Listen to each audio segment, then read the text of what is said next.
Après le passage du cyclone Chido, la situation scolaire à Mayotte est catastrophique. L'île, déjà confrontée à des défis importants, fait face à des écoles détruites, des enseignants inquiets et des familles dans le désarroi. Revenons sur les conséquences de ce cyclone et sur les défis à relever pour une rentrée scolaire dans ces conditions.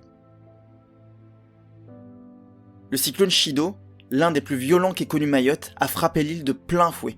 Parmi les principales victimes de cette catastrophe naturelle, les écoles, des bâtiments sans toiture, des équipements endommagés et une question cruciale, où et comment accueillir les élèves en toute sécurité. Comme l'a expliqué le directeur de l'école primaire Rivo Malala, une école sans toiture, sans électricité fiable, ce n'est pas réaliste. Cette situation soulève de nombreuses interrogations sur la faisabilité d'une reprise rapide des cours. Initialement reportée au 13 janvier, la rentrée semble trop proche pour que les écoles soient prêtes. Les parents d'élèves, comme l'a souligné Fatima Moussini, craignent une catastrophe si les enfants ne reprennent pas rapidement le chemin de l'école. Mais il reste des étapes cruciales, le déblayage, le nettoyage et la sécurisation des lieux.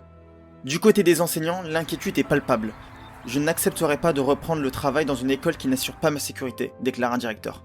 Mais pour les parents, l'urgence est ailleurs. Il faut que les enfants sortent de chez eux et reprennent une routine éducative.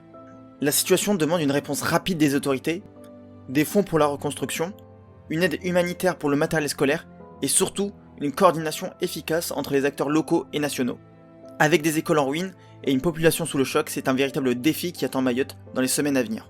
La catastrophe de Mayotte dépasse le simple cadre éducatif. C'est toute une population qui doit se relever après ce cyclone dévastateur. Les enfants, premières victimes, ont besoin d'un environnement stable pour continuer à apprendre et avancer. La solidarité nationale est plus que jamais nécessaire pour surmonter cette crise. Selon vous, quelles seraient les premières mesures à mettre en place pour permettre à Mayotte de retrouver un système scolaire efficace ? Partagez vos idées en commentaire et abonnez-vous pour plus de contenu.